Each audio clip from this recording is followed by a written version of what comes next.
tam, tam, tam, je t'entends. Tam, tam, tam, tam, je t'entends. Tam, tam, tam, tam, je t'entends. Tam, tam, je t'ai dans le sang. Allô? Oui, bonjour Eric. Bonjour Chris, du coup c'est toi qui m'appelles. Ça va bien? Je crois que c'était au téléphone quand tu as appelé.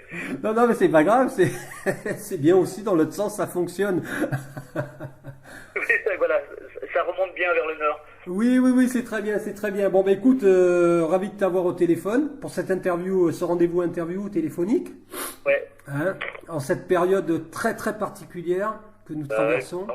Voilà. Alors, on va déjà te présenter un petit peu. Chris, ça fait un moment que je te suis sur les réseaux sociaux.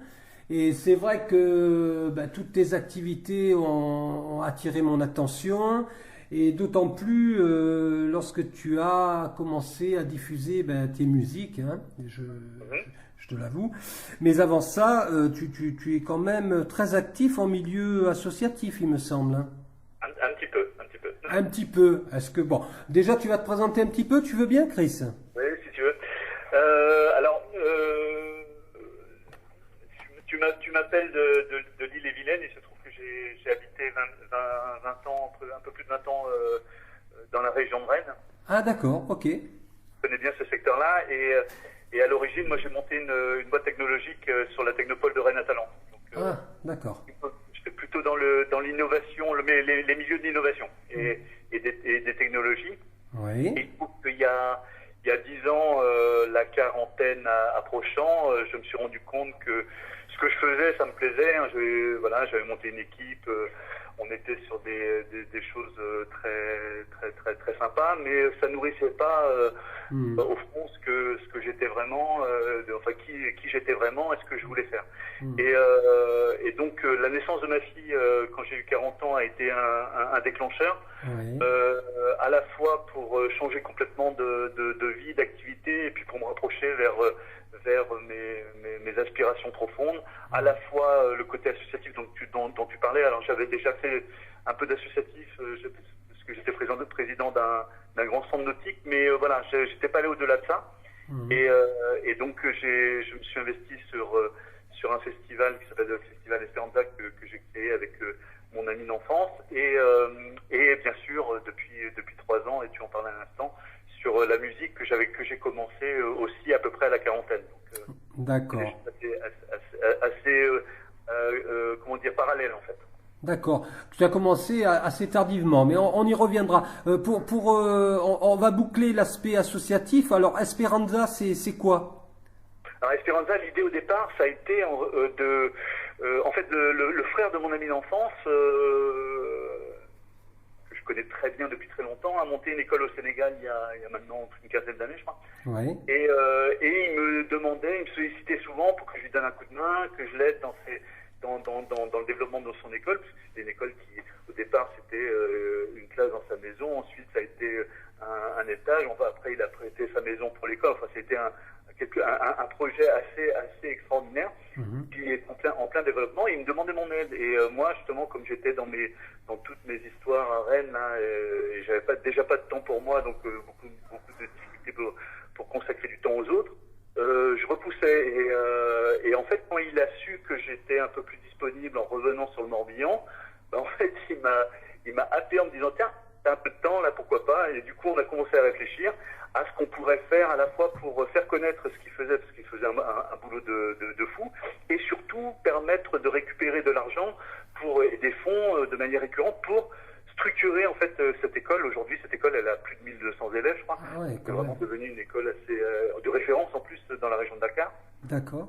Et on a pensé, alors moi comme il se trouve que sur Rennes j'étais pas mal en contact avec les milieux artistiques, musique et théâtre, assez naturellement j'ai proposé cette idée de monter une soirée concert. Au début c'était un concert, et puis 2, et puis 3, et on s'est dit tiens on va faire un festival, et puis le nom d'Esperanza est venu assez naturellement. Donc l'idée de ce festival, c'est à la fois d'impliquer des artistes sur un projet qu'on a sélectionné, Ouais. et derrière d'autofinancer, de se débrouiller pour autofinancer le festival, de manière à ce que l'intégralité des recettes aille financer un projet qu'on a choisi. Donc en fait, les 2 premières années, on l'a fait pour cette école-là au Sénégal. Après, on est allé 2 années sur des projets au Nord Cameroun, dans des régions en guerre. Ensuite, on a fait une édition pour Alep et pour un Breton qui fait des choses assez folles à Alep. Et ces 2 dernières années, on était sur les réfugiés en France cette fois-ci. D'accord, oui, donc oui, pas spécifiquement l'Afrique, hein. Vous ratissez, si je puis m'exprimer ainsi, vous ratissez large, hein. Au début, effectivement, c'était sur l'Afrique et d'ailleurs le nom c'était Esperanza Africa. Et en fait, on s'est rendu compte que y avait l'Afrique, mais il y avait aussi d'autres thématiques. En fait, la thématique qui nous préoccupe, c'est très lié à l'enfance très souvent. D'accord, c'est bien. Donc on a été, c'est pour ça que Alep aussi, et c'est pour ça que les réfugiés, c'est souvent des très jeunes réfugiés, et notamment les associations bretonnes qu'on aide là-dessus et qu'on finance là-dessus, ils font un travail sur les très jeunes réfugiés, quelquefois qui ont 15 ans, 16 ans, enfin c'est des situations assez folles, et du coup c'est souvent ça qui nous préoccupe, et ce travail de sélection des projets en amont est un travail souvent assez difficile, parce qu'il faut qu'on trouve à la fois des gens qui font un boulot exemplaire et surtout qu'on ait une garantie maximale de l'utilisation des fonds. C'est pour ça qu'on donne jamais de l'argent à une association, on donne de l'argent à un projet, on finance un projet pour une association. D'accord, très bien, belle démarche. Bon, aujourd'hui, tu es toujours actif au sein de Esperanza, de toute façon. Ah oui, je suis toujours le président de l'association. Plus que jamais. Voilà. Esperanza fonctionne de manière assez particulière, c'est que chaque année, on ne sait pas si on va faire une nouvelle édition. D'accord, ok. En fait, on attend le projet et les artistes. C'est-à-dire qu'il faut qu'on trouve à un moment donné une adéquation entre le projet et l'artiste. Je te donne un exemple très concret. Il y a 2 ans, pour la 6e édition, on avait commencé à se dire, tiens, il y a vraiment quelque chose à faire au niveau des réfugiés. Et on se demandait si on allait en faire une, on n'était pas sûr. Et clac, j'ai été en contact avec les mecs de Flor del Fango, qui sont les anciens de Mano Negra. Je leur ai expliqué le truc, et tout de suite ils m'ont dit, si tu le fais, on y va.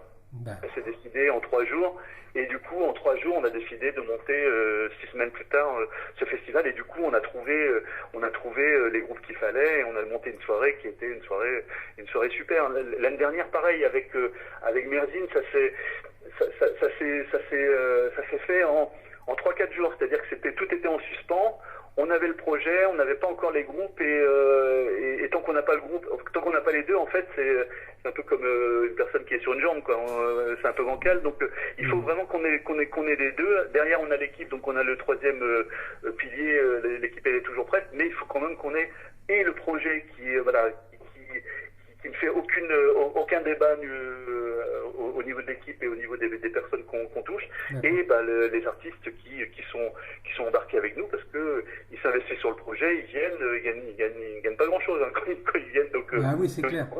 C'est aussi pour ça qu'on peut monter en autofinancement, parce qu'autrement on ne pourrait pas. Justement, en termes de financement, donc vous fonctionnez avec l'autofinancement, mais est-ce que vous avez des aides quand même malgré tout Un petit peu, on a un petit peu d'aide, mais les aides représentent un quart des budgets.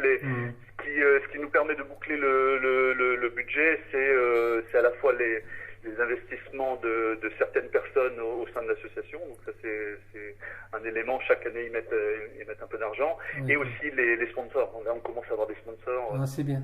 C'est déjà ça. De manière un peu récurrente. Donc ça, c'est pas mal. D'accord, très bien. Bon, mais sache que, en tout cas, quand la radio va naître, donc c'est prévu pour le mois de juin, n'hésite pas à communiquer. Hein. La radio t'ouvre grand ses bras, hein, surtout dans ce type d'initiative. C'est gentil, je te remercie. Voilà. Alors, ok, donc là on a vu l'aspect Esperanza, dans lequel tu es impliqué jusqu'au cou, on va dire. Mais, il y a aussi l'artiste derrière Chris Caoudal. Alors, Caoudal, quelle origine? Alors, c'est plutôt Finistère. C'est Finistère. Ouais. La grande partie de ma famille est entre Bénodet et Vannes. D'accord. Tu es un breton, tu es un breton. Oui, Sud-Bretagne, assez ancré, parce qu'on a fait des recherches jusqu'à il y a 4 siècles. Et je crois que la grosse émigration pendant 4 siècles, ça a été Pontivy ou un truc comme ça, ou Pleurimel. Donc voilà, des très fortes émigrations. Il se trouve que là c'est assez drôle parce que depuis une génération, ils sont partout dans le monde. Dans mes neveux et nièces, j'en ai une à La Réunion, un à New York, et il y en avait une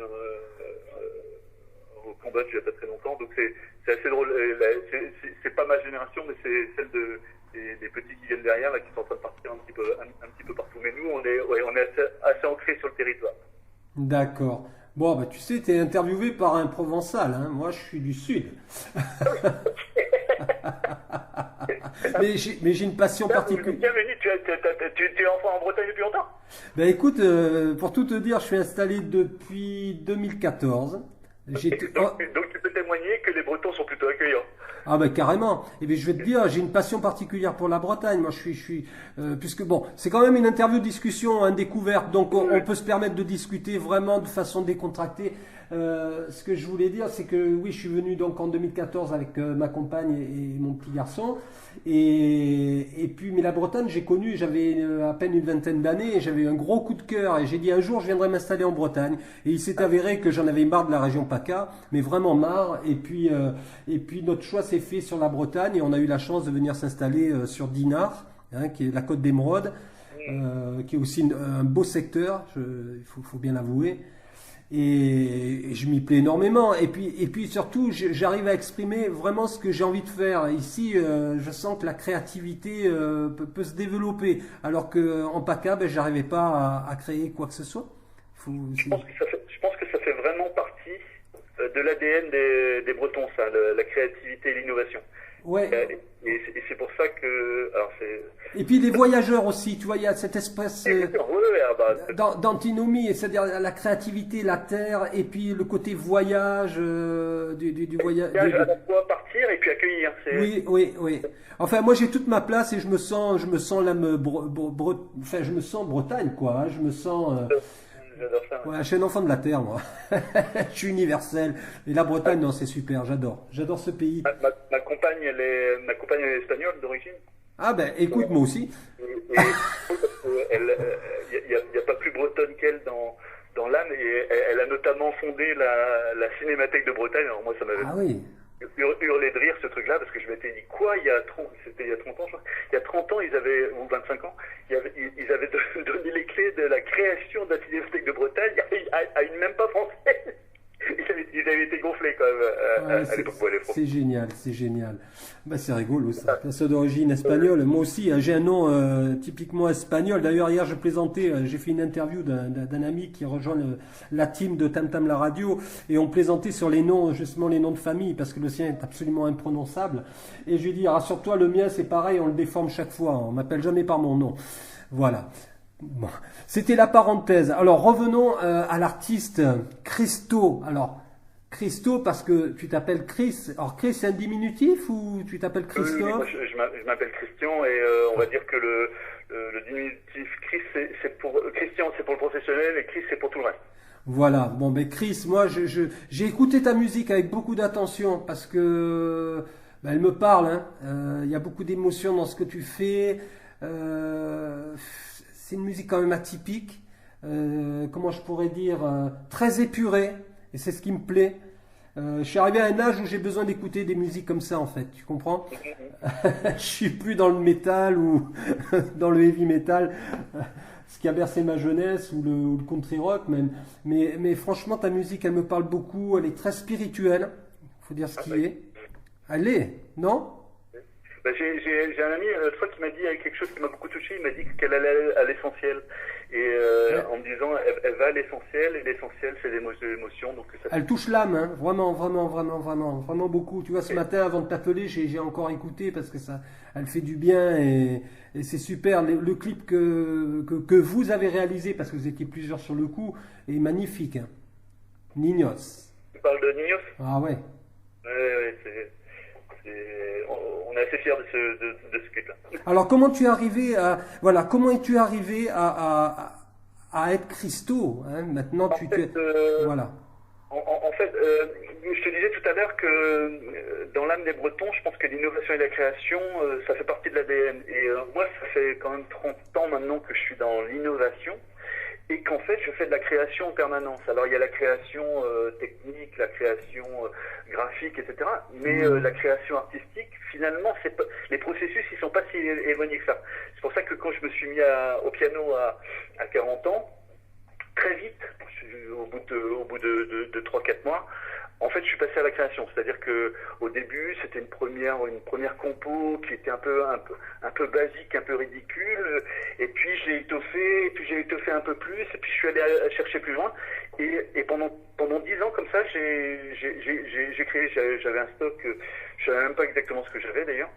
Et ça s'est fait vraiment naturellement, petit à petit. Ça s'est enrichi en fait de tout ce qui s'est passé depuis 10 ans, parce que moi ma vie elle a complètement changé ces 10 dernières années à tout niveau, personnel et professionnel.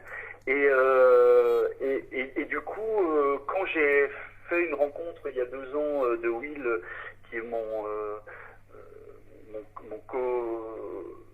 co-réalisateur sur cet album-là, et qui assure toute la partie technique et créative par rapport aux ambiances arrangements électro. Oui. C'est lui qui m'a... Quand je lui ai parlé de mon projet, il m'a dit écoute, moi ça m'intéresse, je veux écouter. Quand je lui ai fait écouter, il m'a dit en fait moi ça m'intéresse, je veux le coproduire avec toi. Et du coup on a fait un travail vraiment de maturation pendant 1 an et demi à peu près.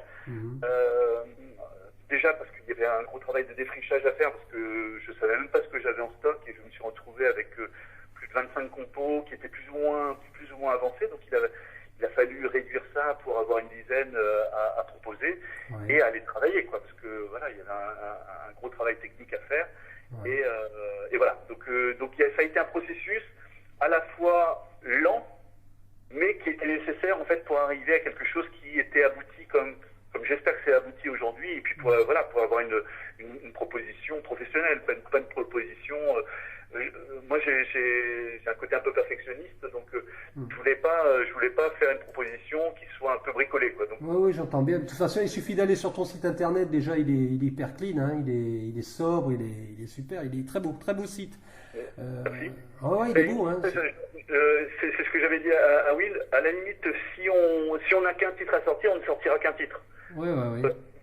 L'album, c'était si on a de la matière pour faire un album, on fait un album, mais s'il n'y a pas de la matière, tant pis, on fera qu'un titre ou 2 titres. Et bon, il se trouve que il s'est pris au jeu. Moi, je me suis pris au jeu aussi. Je suis allé au-delà de ce que je pensais aller. D'ailleurs, le résultat est bien au-delà de ce que j'imaginais au départ. Donc, ça a été vraiment une surprise. Ce qui s'est passé au travers de ce processus. Ouais, tu as de très bonnes retombées, je pense, hein, quand même. Écoute, franchement, je suis encore surpris de ça.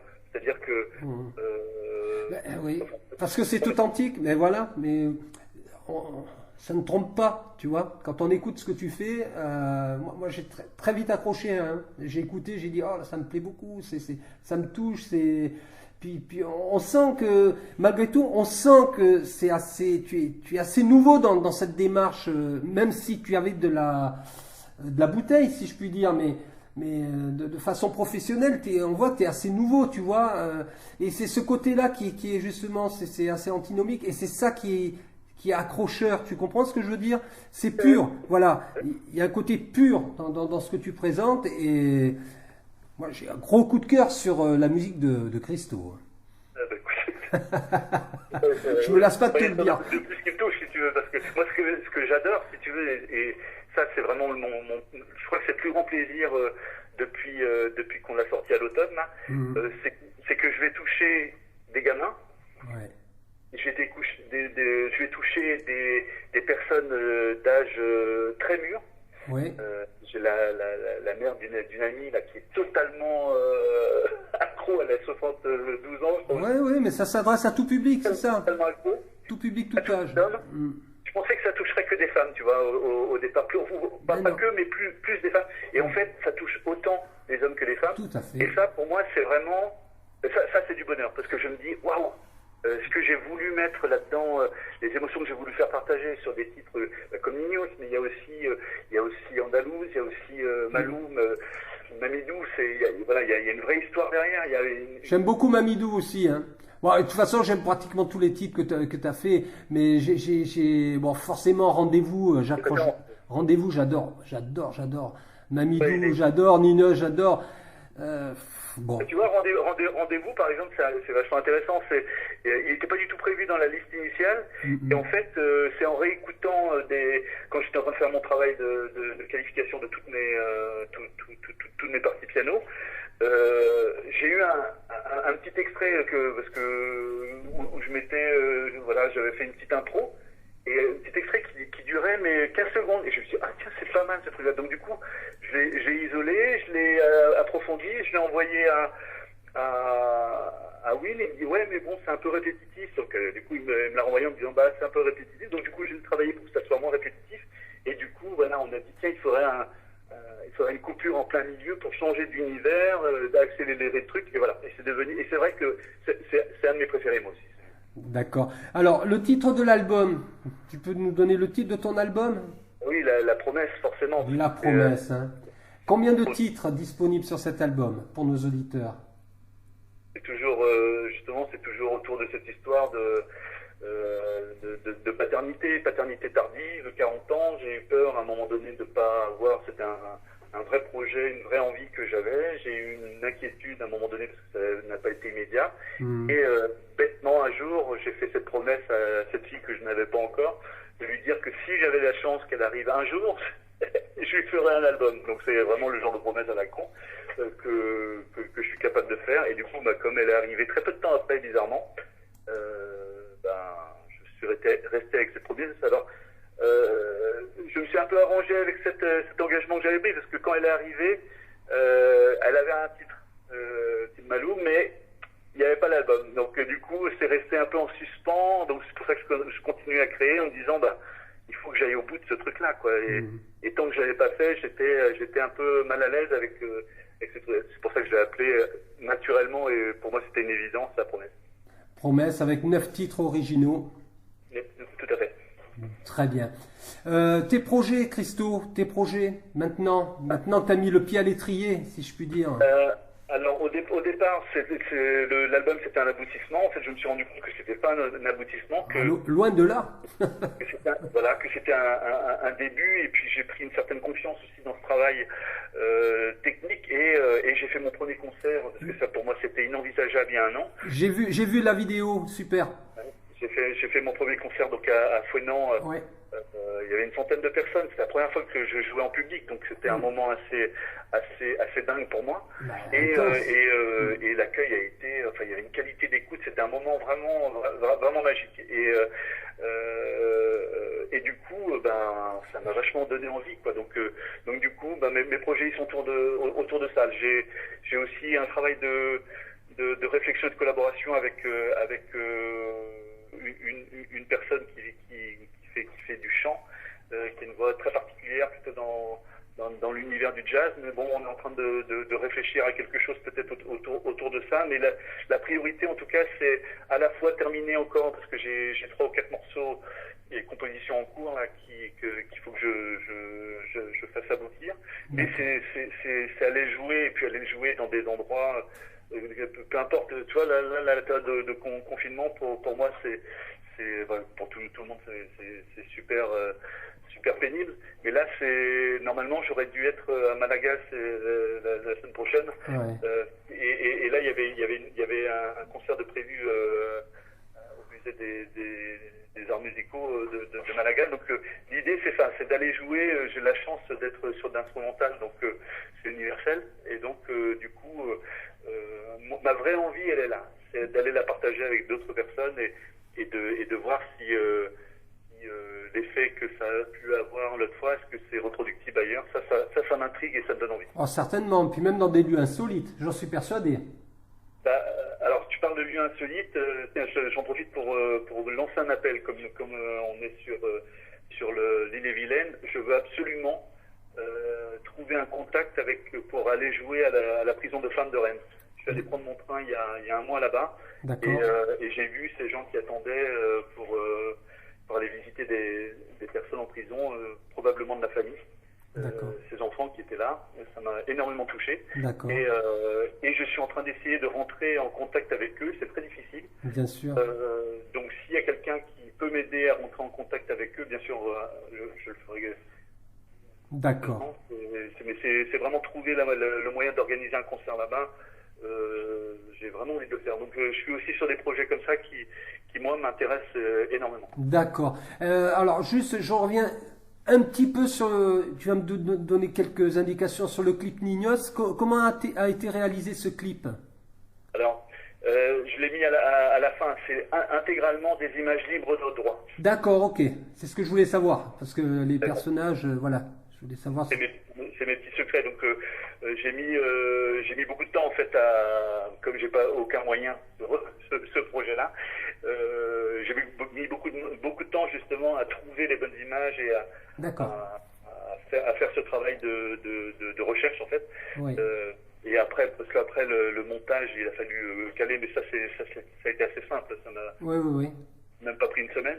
Et par contre, le travail en amont, il a duré assez longtemps pour trouver vraiment des images qui touchent et qui amènent à ce côté de démultiplication de l'émotion, justement. Il y a la musique, mais il y a aussi... Très bien fait. Super. Et au moment. Très bien. Alors, donc, si on veut te retrouver sur les réseaux sociaux, bien évidemment, tu as une page Facebook. Hein. Il suffit simplement de taper christo.piano et on te trouve sur Facebook. Facebook, Christo.piano. Alors, c'est avec un K. Avec un K, bien sûr. Et le site web, Christo avec un K toujours, musique, musicc.com. D'accord, très bien. As-tu encore quelque chose à rajouter? Non, non. Pour conclure cette interview géniale pour moi, c'est évident. La seule chose que je pourrais dire déjà, je te remercie énormément de me donner cet éclairage et de ton retour, parce que moi, à chaque fois que j'entends quelqu'un qui aime ce que je fais, je suis heureux. Bien sûr. Mais on aura l'occasion de se rappeler, en tout cas, parce que bon, à défaut de pouvoir me déplacer, je peux quand même réaliser des interviews téléphoniques, et puis on pourra consacrer évidemment une soirée à ton album sur Tam Tam la radio, même plusieurs. En fait, c'est le but. Généralement, quand je fais des coups de projecteur comme ça sur des artistes, le but c'est de faire découvrir l'album dans son intégralité sur la radio, quoi. Ça sera génial. Et puis la dernière chose que je voulais rajouter, c'est si vous souhaitez, si vous connaissez un lieu insolite en Bretagne ou ailleurs, où il y a un piano à queue, je me déplace pas en ce moment bien sûr, mais dès que cette période sera terminée, je me déplacerai très facilement pour une association, pour un projet qui me porte, qui me tient à cœur, voilà. Donc c'est peut-être la chose que le message que j'aimerais faire passer. Donc avis aux associations qui peuvent trouver un piano sur lequel on peut faire des choses. D'accord, très bien. Sinon, tu joues sur un piano électrique éventuellement, un clavier SAT? Là, on est en train de travailler avec Will sur un projet un projet qui sera électro, c'est-à-dire où on jouera vraiment les titres de l'album. D'accord. Là, pour le moment, pour le live, je suis plutôt sur l'acoustique parce que comme c'est encore nouveau, bien sûr, je veux être à l'aise. Donc, d'accord. Donc, pour être à l'aise, il me faut un endroit qui soit relativement sympa, quoi. Je suis pas encore, je suis pas un musicien chevronné au live, donc il faut un contexte un peu particulier pour le moment. D'accord. Mais écoute, Chris, je te remercie infiniment du temps que tu m'as accordé. C'est quand même pas mal, 30 minutes pratiquement, on y arrive. C'est bien. Merci. Et je te dis à très bientôt, Chris, et puis longue vie à cet album et à tout ce que tu fais, Esperanza, etc. Je mettrai tous les liens, rassure-toi. Non mais super, je te remercie beaucoup. Voilà, à bientôt, Chris. À bientôt, bonne journée. Tam tam tam tam, je t'entends.